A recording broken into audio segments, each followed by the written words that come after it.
রবীন্দ্রনাথ ঠাকুরের যে কটি বহু আলোচিত গল্প রয়েছে তার মধ্যে অন্যতম একটির নাম হলো মণিহারা। মণিহারা গল্পটিতে রবীন্দ্রনাথ ঠাকুর বিভ্রম ও বাস্তবতার মেলবন্ধন ঘটিয়ে অলৌকিকতার মৃত্যুকে ঘটাতে চেয়েছেন। কিভাবে এই গল্পে ভৌতিক ভুলকে খণ্ডন করা হয়েছে সেই বিষয়ে আজকে আমরা সাহিত্যের পথের এই পর্বে আলোচনা করে দেখব। কারণ বলা হয়ে থাকে যে মণিহারা নামক এই গল্পটি ভূতের গল্প হলেও আসলে ভূতের গল্প নয়। আশা করি আপনারা বা তোমরা সকলেই মণিহারা গল্পটি পড়ে ফেলেছো। যদি না পড়ে থাকো বা পড়ে থাকেন অবশ্যই গল্পটি পড়ে নেবেন। এই গল্পের আলোচনায় যাওয়ার আগে আমরা প্রথমে গল্পটির ওপর খুব সংক্ষেপে আলোকপাত করব। মণিহারা গল্পে ইংরেজ কবি কোলরিজের সৃষ্ট প্রাচীন নাবিকের মতো স্কুল মাস্টার ফণিভূষণকে যে মণিমালিকার গল্প শোনান তার হৃৎপিণ্ড বরফের পিণ্ডের মতো। রবীন্দ্রনাথ একথা নিজেই বলছেন।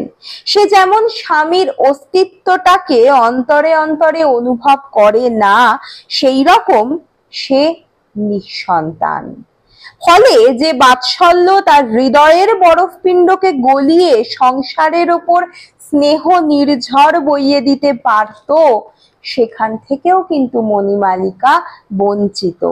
সে না তো কারোর জন্য চিন্তা করত, না কাউকে ভালোবাসতো।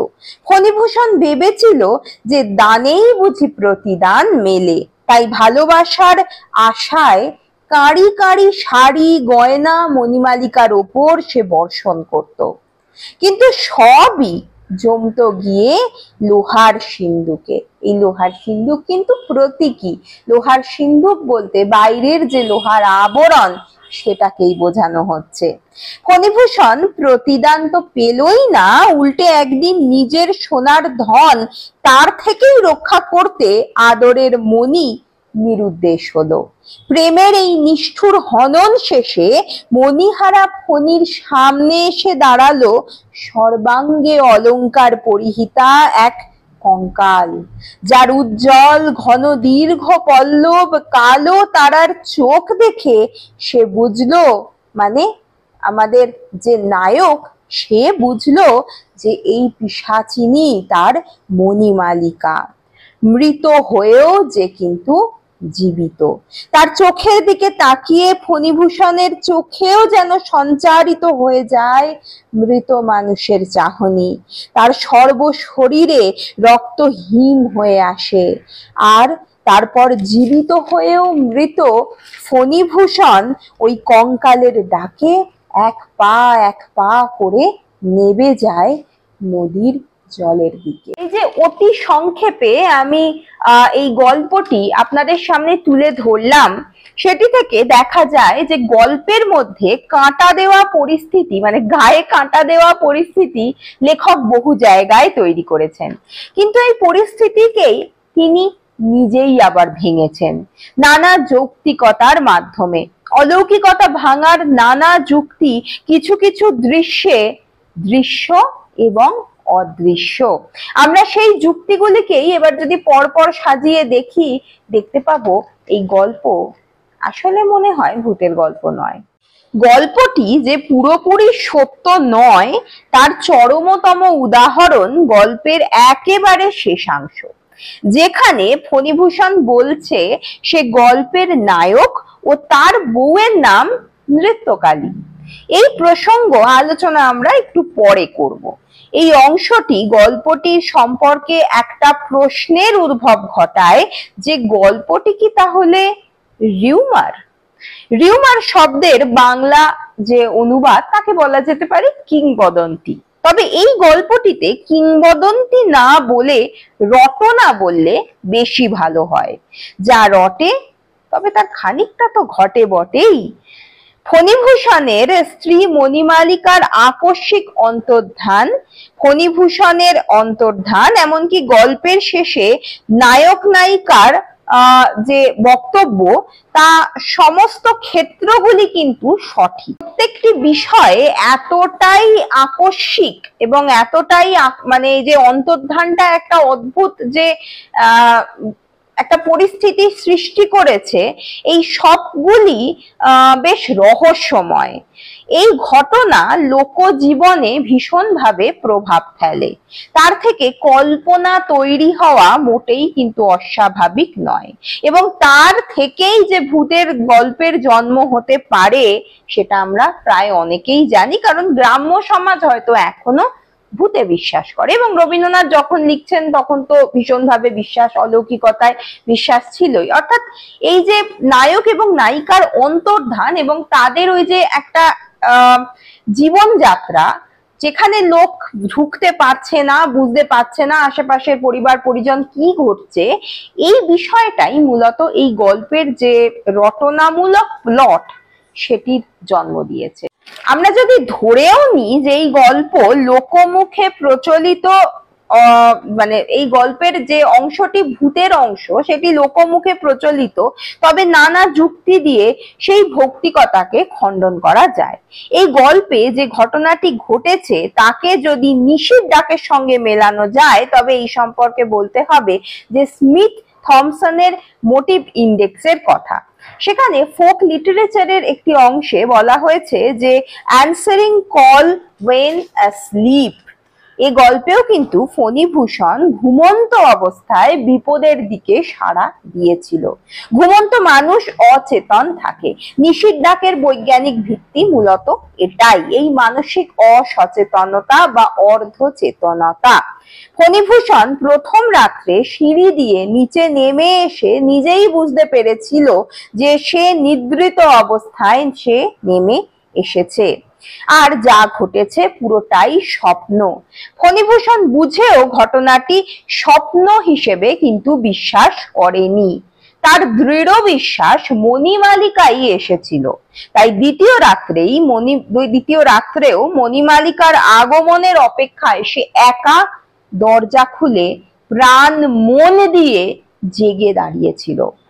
সমস্ত মন মৃতার আগমনকে বিশ্বাস করে কাঠের পুতুলের ন্যায় বসে থাকা ফণীভূষণের হ্যালুসিনেশন হওয়ার যে সেই সময় যে চান্স, সেটা কিন্তু অস্বাভাবিক নয়।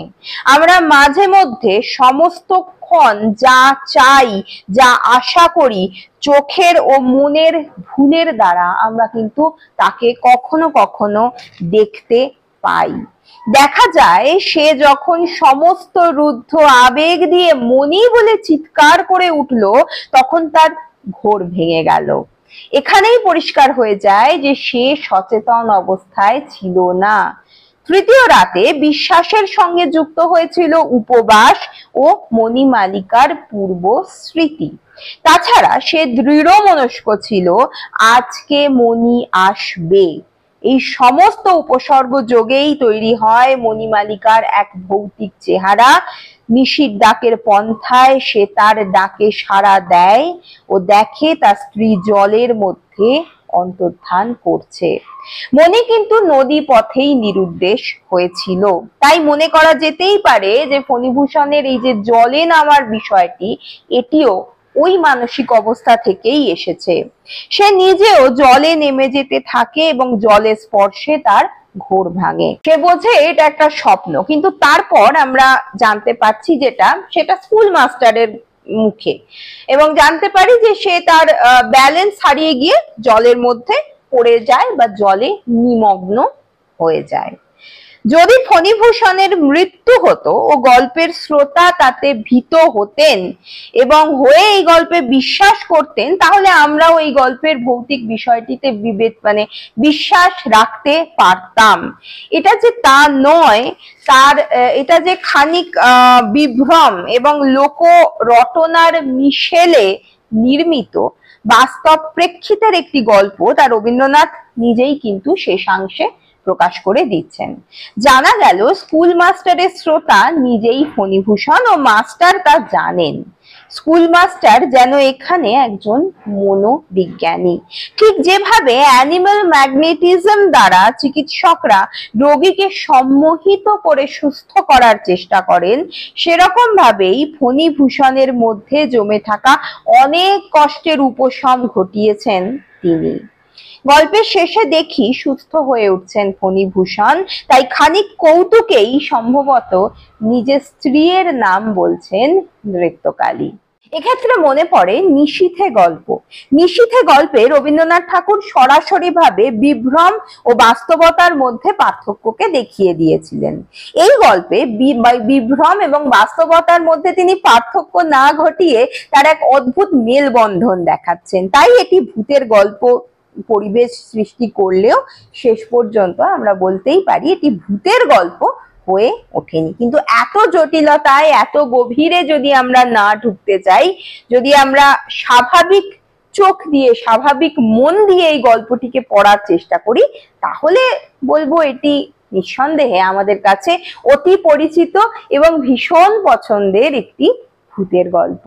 মণিহারা বহুকাল ধরে বেঁচে রয়েছে বাঙালির মনে এবং আশা করা যায় আরো আরো বহুকাল এইভাবেই বেঁচে থাকবে ভূতের গল্প হয়ে। কিন্তু আসলে তাহলে কি এটি ভূতের গল্প নয়? যাই হোক, আজকের এই পর্ব এই পর্যন্তই। রবীন্দ্রনাথ ঠাকুরের বহু আলোচনা আমার চ্যানেলে রয়েছে, আপনারা প্লে লিস্ট একটুখানি দেখে নিতে পারেন, এবং রবীন্দ্রনাথ ঠাকুরের অনেকগুলি ছোট গল্পের আলোচনাও রয়েছে, সেটিও আলাদা প্লে লিস্টে দেওয়া রয়েছে। বিষয়গুলি দেখে নিলে আপনাদেরই সুবিধা হবে আশা করি। যদি ভালো লাগে কমেন্ট করে জানাবেন, একটা লাইক করে দেবেন, আর উৎসাহিত করতে সাবস্ক্রাইব করতে ভুলবেন না। আজ এই পর্যন্তই, ধন্যবাদ।